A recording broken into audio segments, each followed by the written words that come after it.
अच्छा जी, अस्सलाम वालेकुम, वेलकम बैक। आज हम अभी मॉड्यूल 2 स्टार्ट करेंगे, असेसिंग रिस्क। फर्स्ट वाला मॉड्यूल बड़ा छोटा सा था, सेकंड मॉड्यूल थोड़ा सा बड़ा है और थोड़ा सा ज़्यादा टेक्निकल इसमें चीज़ें हैं। फर्स्ट जस्ट इंट्रोडक्शन था, तो असेसिंग रिस्क्स का मॉड्यूल है, मॉड्यूल नंबर 2। ये हमने स्टार्ट करना है। इसमें हमने ये पढ़ना है कि रिस्क क्या होता है, रिस्क असेसमेंट क्या होती है, और इसमें हमने ये भी पढ़ना है कि रिस्क असेसमेंट कैसे की जाती है। तो आप दोनों को आवाज़ आ रही है मेरी? जी जी, आ रही जी है आ रही आवाज। है। अच्छा, चलें, ठीक हो गया। तो risk assessment, assessing risk, risk क्या होता है?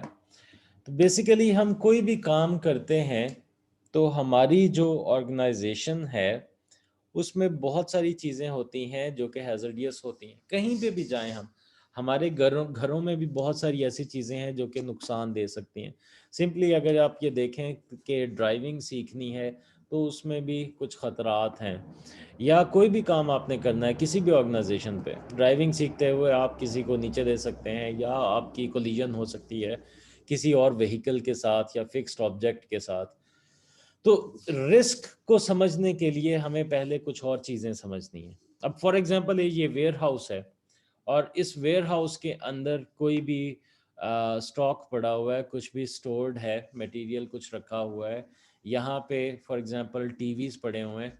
तो अगर आप छत देखते हैं तो छत जो रूफ है उसकी मेंटेनेंस नहीं हुई हुई, क्रैक्स हैं। और अगर आप बाहर देखें तो बादल भी हैं और जो आपको विंडोज से बाहर नज़र आते हैं। और अगर यहाँ पे बारिश होती है तो क्या होगा कि यहाँ से ऊपर से पानी टपकना शुरू हो जाएगा। अब वो जो पानी है, वो अगर पानी आता है नीचे हर जगह पे गिरता है, तो वो क्या क्या किस किस तरीके से अफेक्ट कर सकता है। वो आपके फ्लोर को भी गीला करेगा, आपकी सीढ़ियों को भी गीला करेगा, आपका जो मटेरियल या सामान दूसरा पड़ा हुआ है, आपकी कंपनी के एसेट्स हैं उनको ख़राब करेगा। आपने कोई इक्विपमेंट वहाँ पे रखी हुई है, या फिर आपका जो स्टॉक पड़ा हुआ है। अब इस केस में जैसे कि ये टेलीविज़न सेट्स हैं, डब्बों के अंदर पैक्ड हैं, तो वो जो कार्टन्स हैं वो गीले हो सकते हैं और पूरा का पूरा रैक गिर सकता है। तो ये काम होने से पहले ही हमने उसको रोकना होता है या उसको बचाना होता है। तो to ensure a safe work environment you need to understand the definition of risk. आपको सेफली मतलब जिस तरीके से भी काम करना है, आपने हेल्थ एंड सेफ्टी का अगर ख्याल रखना है तो आपको रिस्क का पता होना चाहिए कि रिस्क क्या है। बट रिस्क को समझने के लिए we first need to take a look at few basic terms. Hazard, ये हमारी ये जो फील्ड है हेल्थ एंड सेफ्टी की, इसमें एक आप ये समझ लें कि बेस है, one of the most important things to understand. Hazard क्या है? Anything that has the potential to cause harm. कोई भी ऐसी चीज जिसमें इतनी ताकत है कि वो नुकसान पहुंचा सकती है, वो हैजर्ड है। चाहे वो पेडेस्ट्रल ड्रिल हो, चाहे वो कोई रास्ते में आपके खड्डा या पॉट होल हो, या कोई गर्म कॉफ़ी या गर्म चाय हो, कोई भी चीज़ जो आपको नुकसान पहुंचा सकती है उसको हैजर्ड बोलते हैं। अच्छा, for a hazard to cause harm a hazardous event must happen. अब कोई भी हैजर्ड है, अब जैसे रास्ते में एक खड्डा है, तो जब तक वहां पे कोई आएगा नहीं तो नुकसान तो नहीं होगा। हैजर्ड मौजूद है, नुकसान नहीं हो रहा, क्योंकि हैजर्डियस इवेंट नहीं हुआ। अब जब इस हैजर्ड में कोई एक्सपोज होगा तब ही हैजर्डियस इवेंट होगा, और उसके बाद ही नुकसान हो सकता है। तो हैजर्डियस इवेंट क्या होता है? वो बिल्कुल ऐसे होता है कि अगर वो हैजर्ड वहां पे लेफ्ट अलोन है, मतलब फॉर एग्जांपल कोविड के दिनों में आपका वेयर हाउस है लेकिन लॉकडाउन हो गया, सील कर दिया गया, या आपका स्टोर बंद है, तो वो 2 साल भी अगर बंद पड़ा रहेगा तो वहां पे जो हैजर्ड है वो नुकसान नहीं कर रहा, क्योंकि हैजर्डियस इवेंट नहीं हो रहा। लेकिन जैसे ही हैजर्डियस इवेंट होगा तो वो फिर नुकसान होने का खतरा होता है। अब उस नुकसान के होने का चांस क्या है, उसको लाइक्लीहुड बोलते हैं। The likelihood is the chance that the hazardous event will occur. अब फॉर एग्जांपल ये यहाँ पे वेयर हाउस में एक ये पॉट होल है, यहाँ पे वर्कर की ठोकर लगेगी और गिर सकता है, तो गिरने का जो चांस है, अब यहाँ पे एक चांस है इसके गिरने का, और इसके बरक्स अगर हम एक यहाँ पे देखें, एक सुपरमार्केट है या एक स्टोर है जो कि फुटपाथ पे है, मेन जो ब्रॉडवे है या हाई स्ट्रीट है उसके साथ है, कॉर्नर पे है, सेल लगी हुई है, और उसकी एंट्रेंस डोर के बिल्कुल सामने ये खड्डा है, तो यहाँ पे ज्यादा चांसेस हैं इसके ट्रिप एंड फॉल के, गिरने के, या पहली वाली जगह पे? तो ऑब्वियसली यहाँ पे ज्यादा चांसेस हैं, तो यहाँ पे हम बोलेंगे कि लाइक्लीहुड हाई है, बहुत ज्यादा चांसेस हैं कि ये गिर सकता है। और इसी तरीके से यही इसी तरह का खड्डा अगर एक ऐसी दुकान की बैक साइड पे है जो कि फेंस्ड एरिया है, साइड से फेंस हुई हुई है, और वहां पे नो एंट्री लिखा हुआ है, और सिर्फ वर्कर्स दिन में एक दफा कोई अपना वेस्ट फेंकने के लिए, कचरा फेंकने के लिए दिन में एक दफा वो 1-2 मिनट के लिए वहां पे आते हैं, तो यहाँ पे भी सेम वही पॉट होल है, लेकिन यहाँ पे जो वो जो लाइक्लीहुड है, चांस है, वो कम है। ठीक हो गया? तो यहां पे हम कहेंगे कि लाइक्लीहुड लो है। अच्छा, कॉन्सिक्वेंस जिसको सिवेरिटी भी बोलते हैं, आई होप कि आप लोग फ्यूचर में निबॉश आईजीसी भी करेंगे, क्योंकि अगर हेल्थ एंड सेफ्टी की फील्ड में आना है तो सिर्फ आयोश मैनेजिंग सेफली से गुजारा नहीं होता, निबॉश आईजीसी करना बहुत ज़्यादा इम्पोर्टेंट होता है। तो निबॉश में जो टर्म्स हैं वो थोड़ी सी डिफरेंट भी हैं आयोश की निस्बत। आयोश में जिस चीज़ को कॉन्सिक्वेंस बोला जाता है, निबॉश में उसको सिवियरिटी बोला जाता है, लेकिन मतलब एक ही है, outcome of the hazardous event, कि वो नुकसान की शिद्दत क्या है। अब वही खड्डा कहीं पे भी है, लेकिन अगर वो बंदे की ठोकर लगी है और वो गिरा है और सिर्फ सामान टूटा है, तो कॉन्सिक्वेंस कम है, सिवियरिटी लो है। लेकिन अगर उसकी टांग टूट गई है तो सिवियरिटी ज्यादा है, नुकसान की शिद्दत ज्यादा है। समझ आ रही है आप दोनों को? जी जी आ रही है। अच्छा जी। जी तो बिल्कुल। एक दफा हम थोड़ा सा वो उसको करते हैं, रिफ्रेश करते हैं जो हमने अभी डिस्कस किया। फर्स्ट ऑफ ऑल तो हैजर्ड है, सोर्स ऑफ हार्म, कोई भी ऐसी चीज जो कि नुकसान पहुंचा सकती है उसको हैजर्ड कहते हैं। उस हैजर्ड के नुकसान जो होना है वो सिर्फ उसी सूरत में होगा जब हैजर्डियस इवेंट होगा। कोई इवेंट अगर नहीं हुआ तो नुकसान नहीं होगा, जब इवेंट हो गया, अब उस नुकसान के होने का चांस क्या है उसको लाइक्लीहुड बोलते हैं, और अगर नुकसान हो गया तो उसकी शिद्दत क्या है उसको सिवियरिटी बोलते हैं। यहां पे एक नई टर्म आती है, रिस्क। रिस्क क्या होता है? रिस्क को हम डेली लाइफ में, हम लोग पाकिस्तान में हैं, डेली लाइफ में हम रिस्क को ठीक तरीके से नहीं यूज करते इस वर्ड को। बेसिकली हम जिस चीज को रिस्क बोलते हैं वो रिस्क नहीं होता, वो हैजर्ड होता है। रिस्क क्या है? Risk is the combination of likelihood of a hazardous event occurring and the consequence of the event। Simply हम उसको ये कह सकते हैं कि risk is equal to likelihood multiplied by consequence या सेवेरिटी। तो risk is the combination of likelihood and severity. तो फॉर एग्जांपल यहाँ पे लेफ्ट मोस्ट पे अगर आप देखें, मतलब किसी उस दुकान की बैक साइड पे जहाँ पे लोग कचरा फेंकने जाते हैं, वहां पे जो खड्डा है, उस वहां पे गिरने का जो चांस है वो कम है, लाइक्लीहुड लो है। लेकिन वही मार्केट में जो फुटपाथ पे था वहां पे लाइक्लीहुड हाई है। इसी तरीके से कॉन्सिक्वेंस या सेवेरिटी, अगर सामान टूटा है तो वो कॉन्सिक्वेंस लो है, टांग टूटी है तो कॉन्सिक्वेंस हाई है। तो जितना भी लाइक्लीहुड होगा और सेवेरिटी होगी उसको आपस में मल्टीप्लाई करेंगे तो हमें रिस्क पता चल जाएगा। So risk is the combination of likelihood and severity. Risk जो है वो कॉम्बिनेशन है लाइक्लीहुड और सेवेरिटी का।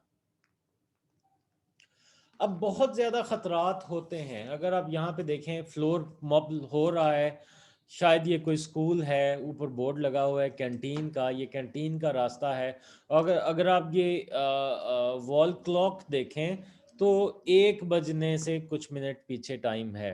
तो 1 बजे शायद लंच का टाइम हो या ब्रेक का टाइम हो या छुट्टी का टाइम हो। तो उस टाइम पे बहुत सारे लोगों ने यहाँ पे आना है, यहाँ से गुजरना है। तो उस टाइम पे फ्लोर गीला होगा तो वो स्लिप होके गिर सकते हैं। उसी तरीके से एक कंस्ट्रक्शन वर्कर है, उस पर प्रेशर है वर्कलोड का, सुपरवाइजर उसको डांट रहा है और वो अपनी व्हील बैरो को लेके भागता हुआ जा रहा है, जो कि एक्सट्रीमली अनसेफ हो सकता है। इसी तरीके से कोई भी इमरजेंसी शॉवर है, इसमें कोई हॉट वाटर भी आ सकता है और ऊपर से इसका जो कवर है ये गिर के किसी के सर को नुकसान भी पहुंचा सकता है। या एक बिल्डिंग है जिसके कंस्ट्रक्शन मटेरियल के अंदर एस्बेस्टॉस इस्तेमाल हुई हुई है। वो एस्बेस्टॉस एक ऐसा खतरनाक मिनरल फाइबर होता है जो कि हवा के अंदर फाइबर्स की शक्ल में फैल के सांस के साथ अंदर जाता है और 1 या 2 दफ़ा का एक्सपोजर भी कुछ अरसे में उस बंदे को मार देता है। स्कार टिश्यूज लंग्स में डेवलप होते हैं और आहिस्ता आहिस्ता से डेथ हो जाती है। तो वो भी एक नुकसानदेह चीज़ है। एग्जैक्टली इसी तरीके से अभी सर्दियों का मौसम है तो हम लोग बहुत सारे लोग इंस्टेंट गीज़र्स इस्तेमाल करते हैं। वो जो इंस्टेंट गीज़र्स हैं वो इलेक्ट्रिक भी हो सकते हैं और वो गैस वाले भी हो सकते हैं। अब वो जो गैस वाले इंस्टेंट गीज़र्स हैं या यूके में इनको बॉयलर्स बोला जाता है, उनकी अगर मेंटेनेंस वगैरह ठीक नहीं हुई तो वहाँ पे बहुत ज़्यादा कार्बन मोनोऑक्साइड गैस आ सकती है। अक्सर आपने फेसबुक वगैरह पे या यूट्यूब पे ये वीडियोस देखी होंगी। लोग कहते हैं कि वॉशरूम के अंदर इसको ना लगवाएं जी, गैस वाला जो गीज़र है इसको बाहर लगवाएं, अंदर ना लगवाएं। उसकी यही वजह है कि अंदर अगर वेंटिलेशन ठीक नहीं है तो वो जो कार्बन मोनोऑक्साइड गैस है वो एक्सट्रीमली टॉक्सिक गैस है, जहरीली गैस है। तो वो पाइलअप हो जाएगी या इकट्ठी हो जाएगी, एक्यूमुलेट हो जाएगी अंदर, और इसको साइलेंट किलर भी बोलते हैं। इस गैस को नुकसान देती है, अनकॉन्शियसनेस और डेथ भी कर सकती है। तो ये भी एक नुकसानदेह चीज़ है। तो बहुत सारी नुकसानदेह चीजें होती हैं। हेल्थ हमारी सेफ्टी, हमारी सेहत है और सेफ्टी हमारी हिफाजत है। कोई भी चीज जो हेल्थ को नुकसान पहुंचा रही है वो नुकसान हो सकता है आज ना हो सकता है 5 साल बाद, 10 साल बाद, 15 साल बाद हो। हम अगर लॉन्ग टर्म उसमें एक्सपोज होते रहे उस चीज में, चाहे वो सीमेंट डस्ट है, चाहे वो स्मोक है, चाहे वो कोई भी वेपर्स हैं, फ्यूम्स हैं, तो लॉन्ग लास्टिंग उसके इफेक्ट्स आते हैं। वो चीजें सारी हेल्थ में आती हैं जिनका नुकसान अभी नहीं होना, फ्यूचर में होगा। जो नुकसानात अभी हो सकते हैं वो सब के सब सेफ्टी में आते हैं। तो रिस्क असेसमेंट एक ऐसा मेथड है जिसके अंदर हम पहले से ही सारा ये अंदाज़ा लगा लेते हैं कि जी कौन कौन सी चीज़ें हैं जो नुकसान पहुंचा सकती हैं, किन लोगों को नुकसान पहुंचा सकती हैं, कैसे नुकसान पहुंचा सकती हैं, उनसे बचना कैसे है, हम ऑलरेडी क्या कर रहे हैं, मजीद हमें क्या करने की ज़रूरत है। तो वो जो हम एक कैलकुलेशन या एक एग्जामिनेशन करते हैं ना अपनी वर्क प्लेस का, उस एग्जामिनेशन को हम कहते हैं रिस्क असेसमेंट। तो रिस्क असेसमेंट क्या है? A risk assessment is a careful examination of anything in your work environment that could cause injury or ill health. तो कोई भी आपकी वर्क इन्वायरमेंट में जो चीजें हैं वो क्या कर सकती हैं, इंजरी या इल हेल्थ जो कर सकती हैं, उन सब को देखना, उन सब का जायजा लेना, वो उसको हम रिस्क असेसमेंट कहते हैं। और रिस्क असेसमेंट करने का मकसद क्या है? टू प्रोटेक्ट यू, उसके अलावा योर वर्कफोर्स एंड अदर्स, उनकी भी हिफाजत होती है। अदर्स में कौन होते हैं? देखिए, एम्प्लॉयर की जिम्मेदारी होती है लोगों की सेहत का और लोगों की सेफ्टी का ख्याल रखना, लोगों की हेल्थ एंड सेफ्टी को प्रोटेक्ट करना। लेकिन किन लोगों को? सारे के सारे एम्प्लॉयज़ को भी बचाना उनकी जिम्मेदारी होती है। अगर कोई कॉन्ट्रैक्टर या सब कॉन्ट्रैक्टर के एम्प्लॉयज़ हैं उनको भी बचाना एम्प्लॉयर की जिम्मेदारी होती है। आपकी कंपनी में कोई विजिटर्स आते हैं, जैसे इस तस्वीर में आप देखते हैं, ये जो लेफ्ट मोस्ट पे लड़की खड़ी है, इसमें बैज एक पहना हुआ है, उस पर वी लिखा हुआ है, तो ये विजिटर है। विजिटर को बचाना भी इनकी जिम्मेदारी होती है। फिर बाहर के लोग, आसपास के लोग, मेंबर्स ऑफ द पब्लिक को बचाना भी एम्प्लॉयर की जिम्मेदारी होती है, क्लियर उसकी रिस्पॉन्सिबिलिटी है। तो risk assessment helps to protect you, your workforce and others and your business. और उसके अलावा जब हम रिस्क असेसमेंट हमने करनी है तो वो कैसे करनी है? सबसे पहले तो हम अपने वर्क टास्क्स लिख लेते हैं कि हम करते क्या क्या, एक लिस्ट बना लें, देख लें कि हमारे काम क्या क्या हैं। अच्छा, लोकेशन भी उसमें आप कंसीडर करें, कहाँ पे आपने काम करना है। लोकेशन के बाद आप पीपल को कंसीडर करें, वो कौन कौन से लोग हैं जो कि उस जॉब में इन्वॉल्व्ड होंगे। अच्छा, उसके अलावा ये जो एम्प्लॉयज़ हैं, उसके अलावा मेंबर्स ऑफ द पब्लिक भी हो सकते हैं, बाहर के लोग भी हो सकते हैं। इक्विपमेंट को कंसीडर करें, कौन कौन सी इक्विपमेंट आपने वो करनी है, यूज़ करनी है उस काम में, जो भी टूल्स हैं, जो भी इक्विपमेंट है। और फिर एक्टिविटी आपकी क्या होगी। फॉर एग्जांपल, ये जो एग्जांपल है इसमें लैडर एक्सेस करके विंडो क्लीनिंग की जॉब है, खिड़कियों को साफ करना है लैडर्स के ज़रिए, तो ये वर्किंग एट हाइट है। तो जब हम इन सब चीज़ों का जायज़ा ले लेते हैं, फिर हम सोचते हैं कि ख़तरात क्या हैं, हैज़र्ड्स क्या हैं, वो कौन कौन सी चीज़ें हैं, वो कौन कौन से एक्शंस हैं, या वो कौन कौन सी कंडीशंस हैं जो हमें नुकसान पहुंचा सकती हैं। तो identify the hazards first of all. और वो आइडेंटिफाई द हैज़र्ड्स, उसमें सारा कुछ हमने देखना है कि क्या क्या चीज़ नुकसान पहुंचा सकती है। लैडर है, लैडर से गिर भी सकता है, लैडर स्लिप आउट भी, बेस भी कर सकती है उसकी, लैडर ऊपर से टॉपल ओवर भी हो सकती है। हो सकता है कोई साइकिल, कोई बाइक, कोई ऐसी चीज़ आके टकराए, बंदा लैडर के ऊपर काम कर रहा है तो वो गिर जाए, बैलेंस ख़राब हो जाए। या कोई केमिकल है जो क्लीनिंग के लिए यूज़ करना है तो उसके क्या नुकसानात हैं। अगर होस यूज़ करनी है, अगर हाई प्रेशर यूज़ करना है पानी का, उसके क्या क्या नुकसानात हो सकते हैं। तो हर चीज़ के लिए आप हैज़र्ड्स देखें कि वो कौन सी चीज़ें हैं जो नुकसान कर सकती हैं। उसके अलावा इसमें पहले तो व्हाट आर द हैज़र्ड्स आपने देख लिया, फिर आप देखें कि रिस्क कितना है। रिस्क को एस्टिमेट करने के लिए आपको क्या क्या देखना है। आपको ये देखना है कि किसको नुकसान हो सकता है, चांस क्या है उस नुकसान के होने का, और नुकसान की शिद्दत क्या होगी। मतलब who might be harmed and how, ये भी सोचें, लाइकलीहुड भी सोचें, और सिवेरिटी भी सोचें। तो रिस्क की एस्टिमेशन जब हम कर रहे होते हैं, या रिस्क की इवेलुएशन जब हम कर रहे होते हैं, तो मोस्टली लाइकलीहुड और सिवेरिटी को देखा जाता है। अब लाइकलीहुड क्या है, आप दोनों को समझ आ रही है ना?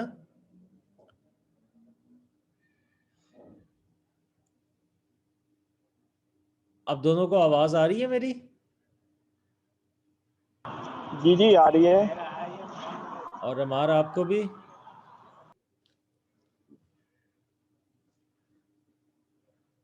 अमार, आर यू देयर? जी जी मैं सर सुन रहा हूँ आपको। चलें ठीक है। आपको कोई सवाल हुआ, कोई डाउट हुआ तो मुझे बता देना। नहीं नहीं सर कोई सवाल नहीं है सर, समझ आ रहा है। चलें ठीक हो गया। लाइकलीहुड क्या होता है? Chance, chance of occurrence. अब अगर इस लड़की ने इस लैडर के ऊपर जाके काम करना है, तो यहाँ पे चांस क्या होगा? अगर आप इस लैडर को देखें तो लैडर के ये जो स्टेप्स होते हैं ना, जहाँ पे पाँव रखना होता है, उनको रंग्स कहते हैं, RUNGS, रंग्स। और ये जो वर्टिकल बार्स होती हैं, इनको स्टाइल्स बोलते हैं, STILES।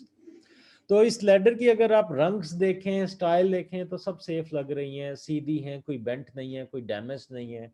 ऊपर अगर आप देखें तो टॉप ऑफ द लैडर को सपोर्ट किया हुआ है। नीचे अगर आप देखें तो लैडर की जो बेस है वो भी स्लिप रेजिस्टेंट है और अच्छी लग रही है।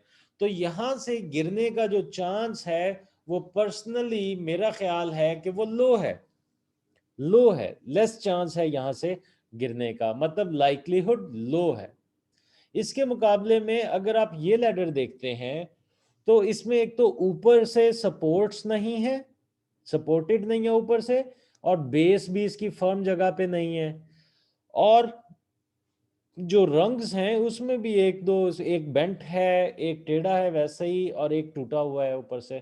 तो जो रंग्स हैं वो भी ठीक नहीं है। तो पहले वाली लैडर के निस्बत यहाँ से गिरने का जो चांस है वो ज्यादा है। तो यहाँ पे हम कहेंगे कि लाइक्लीहुड मीडियम है, लाइक्लीहुड लो नहीं है, मीडियम है। और उसके बरक्स अगर हम ये एक पाकिस्तानी लैडर देखें तो वो वैसे ही उसका बेड़ा गर्क हुआ है, तो बिल्कुल ही टूटी फूटी है। हम लोग तो दो दो लैडर्स पाकिस्तान में रस्सियों के साथ जोड़ जोड़ के भी यूज़ कर रहे होते हैं, या ईंटें इसी तरीके से रख के हम लोग बराबर भी कर रहे होते हैं, या टेढ़ी होती हैं लैडर्स। तो यहाँ से जो गिरने का चांस है वो हाई है। अब अगर मैं आपसे सवाल पूछूं कि इन तीनों लैडर्स में से कौन सी वाली लैडर से अगर ये लड़की गिरती है तो उसको नुकसान ज्यादा होगा, ग्रीन, येलो या रेड, किस लैडर से वो गिरेगी तो उसको ज्यादा होगा? हाई वाले से गिरेगी तो ज्यादा नुकसान होगा। ठीक है, मुस्तफा,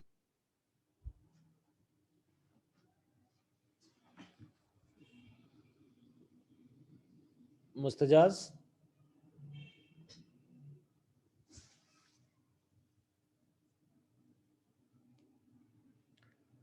चलें। हाई वाले से गिरेगी ना तो उसको ज्यादा नुकसान होगा। अच्छा जी, अच्छा देखें, ये जो नुकसान होने की शिद्दत की बात है ना, उसका लाइक्लीहुड के साथ कोई ताल्लुक नहीं है। वो किसी भी हाइट से गिरेगी, किसी भी लैडर से गिरेगी, अगर वो फर्स्ट लैडर से गिरे या सेकंड लैडर से गिरे या थर्ड लैडर से गिरे, तो नुकसान बराबर हो सकता है। वो जो नुकसान है वो सिवियरिटी है। यहाँ पे जो हाई है ना, ये तो लाइक्लीहुड है कि गिरने का चांस ज्यादा है। जो नुकसान होना है वो तो डिपेंड करेगा कि कितनी ऊंचाई से वो गिरती है। फॉर एग्जाम्पल, अगर इतनी सी ऊंचाई से गिरती है किसी भी लैडर से, तो उसको नुकसान जो कॉन्सिक्वेंस है, सिवियरिटी है, वो लो है। अगर वो इतनी हाइट से गिरे किसी भी लैडर से, तो सिवियरिटी उससे ज्यादा होगी, मतलब मीडियम होगी। और अगर वो इस हाइट से गिरती है किसी भी लैडर से, तो सिवियरिटी हाई होगी। तो वो जो पहले लो, मीडियम और हाई था, वो लाइक्लीहुड के लिए था। ये जो कॉन्सिक्वेंस है ये डिफरेंट चीज है लाइक्लीहुड से। ये नुकसान की शिद्दत की बात है कि नुकसान कितना होगा। तो नुकसान की शिद्दत के लिए हम लोगों को ये सेवेरिटी कंसिडर करना है कि कहाँ से गिरी है वो, तो फिर कितना नुकसान हुआ। तो अब एक साइड पे कॉन्सिक्वेंस नीचे से ऊपर ज्यादा हो रहा है, और लाइक्लीहुड जो है वो लेफ्ट से राइट तक ज्यादा हो रहा है। अगर हम इनको मैट्रिक्स की शक्ल दे दें इस तरीके से कंबाइन करके, तो इसको हम कहते हैं रिस्क असेसमेंट मैट्रिक्स। ये रिस्क असेसमेंट मैट्रिक्स जो होती है, हम ये टेबल की शक्ल में इस तरीके से हमें मिल जाती है, और इसको यूज करते हुए हम रिस्क एवेलुएशन करते हैं अपनी कंपनी में। ठीक है, हमें मतलब फॉर एग्जांपल लाइक्लीहुड का 3 हमने यहाँ से सिलेक्ट कर लिया, सवेरिटी का हमने 3 यहाँ से सिलेक्ट कर लिया। जब हम इन दोनों को मल्टीप्लाई करते हैं तो ये जो नंबर जहाँ पे ये रो और कॉलम दोनों मिल रहे हैं, तो ये 9, ये हमारा रिस्क का लेवल होगा। तो ये रिस्क मैट्रिक्स होती है। ये जो बॉक्स बना हुआ है ये रिस्क मैट्रिक्स है।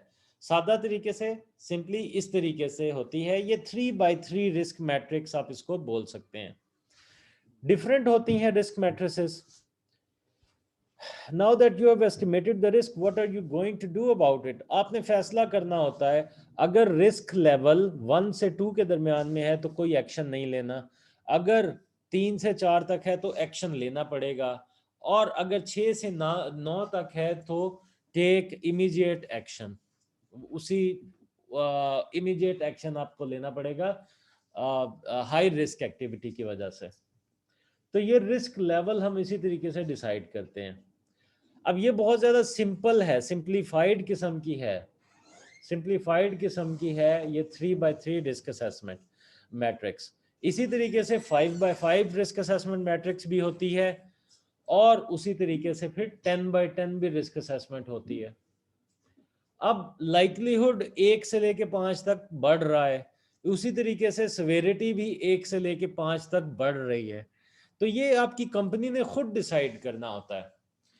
पूरी दुनिया में कोई भी ऐसा स्टैंडर्ड नहीं है कि सारी कंपनीज उसी को फॉलो करें।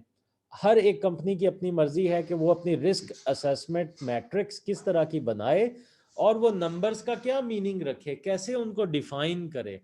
फॉर एग्जांपल सिवियरिटी अगर 1 है तो बहुत मामूली सी चोट, फर्स्ट एड केस। उससे थोड़ी सी सीरियस चोट है तो 2, उससे ज्यादा चोट है तो 3, उससे ज्यादा चोट है 4, मेजर इंजरी मतलब डिसेबिलिटी हो जाए या सिंगल डेथ हो गई तो 4, 5 का मतलब है मल्टीपल फैटिलिटीज हो गई या हो सकती हैं, वो कैटास्ट्रॉफिक है। तो ये जो नुकसान की शिद्दत है ये नंबर के हिसाब से, जैसे जैसे नंबर ऊपर जा रहा है वैसे वैसे नुकसान की शिद्दत भी ज्यादा हो रही है। तो ये रिस्क असेसमेंट मैट्रिक्स क्या 5x5 एक ये मैट्रिक्स है। तो इसी तरीके से हम लोग मोस्टली निबॉश में भी ये सैंपल बताया जाता है, आयोश में भी 5x5 ज़्यादा बताया जाता है। वो हम उससे ज़्यादा भी कॉम्प्लिकेटेड कर सकते हैं, लेकिन ये मोर देन एनफ कॉम्प्लिकेटेड है, इससे मज़ीद करने की ज़रूरत नहीं होती। तो इसमें जो दरमियान वाले बॉक्सेस हैं, जो कलर्ड बॉक्सेस के अंदर नंबर लिखे हुए हैं, वो आपका रिस्क लेवल है। फॉर एग्जांपल आपका लाइक्लीहुड ये वाला 4 है और आपकी सेवेरिटी ये वाला 3 है, तो ये रो और ये कॉलम जहां पे मीट अप करेंगे 12, ये वाला जो बॉक्स है आपकी रिस्क ये है। अब आपने यहाँ पे रेटिंग की जो गाइडेंस है उसमें देखना है कि 12 कहाँ पे लाई करता है। 12 यहाँ पे है तो इसकी जो इंस्ट्रक्शंस होंगी आप उन्हीं को फॉलो करेंगे। Improve with in specified time scales. तो इसी तरीके से हम रिस्क एवेलुएशन करते हैं और बाद में फिर हम एक्शंस लेते हैं। अच्छा, 10x10 रिस्क असेसमेंट मैट्रिक्स बहुत ज्यादा कॉम्प्लिकेटेड है और ये फॉलो नहीं होती। मोस्टली जो फॉलो होती है वो 5x5 होती है। 3x3 बहुत ज्यादा सिंपल है, 10x10 बहुत ज्यादा कॉम्प्लिकेटेड है। तो दरमियाना रास्ता हमारे पास 5x5 रिस्क मैट्रिक्स का होता है। ये काम करने के बाद हमने अपनी फाइंडिंग्स को रिकॉर्ड करना होता है। लोकेशन, एक्टिविटी, इक्विपमेंट हम लोग देखते हैं कि क्या क्या असेस हुई। मतलब आपकी कंपनी का जो फॉर्म है वो मैं फॉर्म्स आपको भेजूंगा व्हाट्सएप ग्रुप पे, आपने उसकी प्रैक्टिस भी करनी है। आपने रिकॉर्ड करनी है फाइंडिंग्स, लोकेशन, एक्टिविटी और इक्विपमेंट। उसके बाद हैजर्ड्स और रिस्क्स आपने लिखने हैं। उसके बाद उसमें लिखने होता है एग्जिस्टिंग एंड एडिशनल कंट्रोल्स क्या हैं। असेसर जो रिस्क असेसर है, जो बंदा रिस्क असेसमेंट कर रहा है उसकी डिटेल्स लिखते हैं, डेट और टाइम वगैरह भी लिख देते हैं। तो वो आपने जो कुछ भी अब अभी तक ऑब्जर्व किया या नोट किया वो आप अपनी कंपनी के फॉर्मेट में दर्ज कर देंगे या एंटर कर देंगे।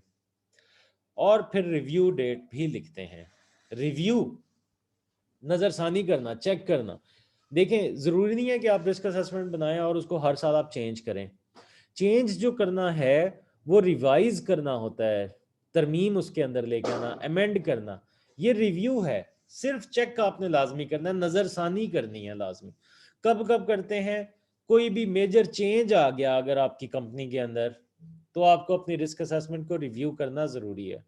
व्हेन चेंजेस अकर, कोई सीनियर या इंपॉर्टेंट पर्सनल चेंज हो गए, इक्विपमेंट बदल गई, कानून बदल गया, आपका प्रोसेस बदल गया या टेक्नोलॉजी बदल गई, तो आपने अपनी रिस्क असेसमेंट को भी देखना है कि क्या ये अब भी सूटेबल है या नहीं है। लीगल रिक्वायरमेंट होती है रिव्यू करने इसको। तो कुछ बेसिक रूल्स हैं। Make sure your risk assessment is suitable and sufficient. आपने ये मेक श्योर करना है, तसल्ली करनी है कि आपकी जो रिस्क असेसमेंट है वो सूटेबल है, मुनासिब है। अगर आपने एक काम करने के लिए एक जगह पे रिस्क असेसमेंट बनाई है तो दूसरी जगह पे उसको यूज ना करें, उसी जगह के लिए आप उसको इम्प्लीमेंट करें। सुबह के लिए, दिन के टाइम काम करने के लिए आपने रिस्क असेसमेंट बनाई है, रात के हैजर्ड्स आपने उसमें आइडेंटिफाई नहीं किए, तो उस रिस्क असेसमेंट को यूज करके आप रात को काम ना करें। सफिशिएंट है या नहीं है। अगर आपकी रिस्क असेसमेंट के अंदर सारी डिटेल्स मौजूद हैं और कुछ भी मिसिंग नहीं है तो हम उस रिस्क असेसमेंट को कहते हैं कि वो सफिशिएंट है, काफ़ी है, एनफ है। तो मेक श्योर करें कि आपके रिस्क असेसमेंट मुनासिब भी हो और काफ़ी भी हो, suitable and sufficient. Better data helps make better judgments. जितनी मेहनत आप रिस्क असेसमेंट्स पे करेंगे उतना ही आपको फायदा वर्क प्लेस पे हो जाएगा कि अगर आपकी कंपनी के अंदर वर्किंग एट हाइट है, ज्यादा हाइट के ऊपर काम होता है, तो फिर उनको नुकसान कम से कम हो लोगों को। अच्छा जी, involve the people it's likely to affect. अकेले ये करने वाला काम नहीं होता, लोगों को आपने इसमें इन्वॉल्व लाजमी करना होता है। लोगों को इन्वॉल्व करें, वर्कर्स को, उनके रिप्रेजेंटेटिव्स को, सुपरवाइजर्स को आप इन्वॉल्व करें रिस्क असेसमेंट बनाने में। कंडीशंस में vary from site to site, हर एक सिनेरियो हर एक जगह मुख्तलिफ हो सकती है, तो उसी के हिसाब से आप रिस्क असेसमेंट बनाते हैं। और कंसीडर डायनेमिक रिस्क असेसमेंट्स, ये आप इसको आप डायनेमिक रिस्क असेसमेंट्स मतलब ऐसी रिस्क असेसमेंट्स आप बना लेते हैं जिसके अंदर आप सारे के सारे हैजर्ड्स को आइडेंटिफाई कर लेते हैं और फिर जहाँ जहाँ पे वो अप्लाई होते हैं तो उनको आप उसी तरीके से यूज़ कर लेते हैं। अच्छा जी, एक में आपको ये जो एक्सरसाइज है ये मैं आपको व्हाट्सएप ग्रुप पे एक ये वाली, उसके बाद एक ये वाली और उसके बाद एक ये वाली, ये मैं 3 एक्सरसाइजेज आपको व्हाट्सएप पे करूंगा। तीनों के अंदर आपने जितने भी हैजर्ड्स हैं वो आइडेंटिफाई करने होंगे। जितने भी हैजर्ड्स होंगे, जो जो भी नुकसान हो सकता है, जैसे भी नुकसान हो सकता है, वो आपने उनमें लाजमी आइडेंटिफाई करना है। तो आज के लिए आई थिंक हमारा ये काफ़ी है। ये 2 हमारे मॉड्यूल्स हो गए हैं। मॉड्यूल 1 तो इंट्रोडक्शन का था और मॉड्यूल 2 रिस्क असेसमेंट का था। तो रिस्क असेसमेंट एक बहुत इंपॉर्टेंट चीज़ है। जैसे मैंने आपको पहले बताया था कि कल तो मैं ट्रेनिंग नहीं कर सकता, तो मैं आपको रिस्क असेसमेंट के फॉर्म्स भी दूंगा। एक तो ये एक्सरसाइज है हैजर्ड्स को आइडेंटिफाई करने की, और रिस्क असेसमेंट के फॉर्म्स में आपके दूंगा। वो चाहे आप प्रिंट करके और पेन से लिख लें या चाहे उसी में आप एडिट करके लिख लें, लेकिन आपने रिस्क असेसमेंट बनाने की लाजमी प्रैक्टिस करनी है, क्योंकि आपका जब बाद में एग्जाम होगा उसमें भी ये रिस्क असेसमेंट आ सकती है। तो आपने ये रिस्क असेसमेंट की प्रैक्टिस करनी है। सारी गाइडलाइंस, आपको जो जो चीज़ नहीं समझ आएगी वो आप व्हाट्सएप पे मेरे साथ रब्ता करेंगे, मैं आपको बताऊंगा। और काइंडली मुझे ये बता दें कि ज़्यादा जल्दी तो नहीं है ना आपको क्लासेस ख़त्म करने की? अगर हम थोड़ा थोड़ा पढ़ के कर लें तो ठीक है ना? जी सर, कोई इशू नहीं है। चलें, सही हो गया। और मुस्तजाज,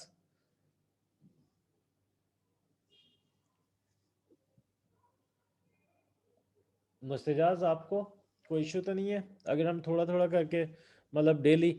ये तो मतलब आज पहला दिन था तो मैं थोड़ा इसलिए करवा रहा हूँ ताकि आप एक्सरसाइजेस कर लें, मुझे पता चले कि आप ट्रैक पे हैं। उसके बाद फिर हम थोड़ा सा ज़्यादा कर लेंगे। लेकिन आपको कोई इशू तो नहीं है कि अगर हम मतलब स्लो करते हैं इसको तो?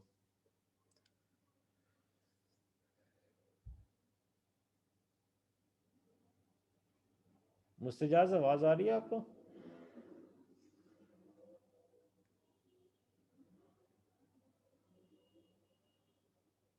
चलें, आई थिंक वो उसका माइक का कोई इशू है। चलें ठीक है, मैं आपके साथ बाकी डिटेल्स शेयर करूंगा और मैं आपको ग्रुप में बता दूंगा कि किस टाइम पे हमने अगला सेशन करना है फ्राइडे को इंशाल्लाह। कल मेरी 3 जो ट्रेनिंग्स हैं एओश यूके की सर्टिफिकेशंस हैं 3, तो वो काफ़ी अर्सा पहले से बुकड थी, तो मैं अभी उसको वो ज़रा चेंज नहीं कर सकता। आउट ऑफ सिटीज़ से लोगों ने आना है, तो वो आ भी चुके हैं उनमें से कुछ, तो उसको मैं पोस्टपोन नहीं कर सकता। इसलिए हम लोग अपना सेशन कल नहीं कर सकेंगे और परसों करेंगे इंशाल्लाह ताला। तो थैंक यू वेरी मच, इंशाल्लाह फिर मुलाकात होगी। अल्लाह हाफिज़। ठीक है सर। हाफिज़। अल्लाह हाफिज़।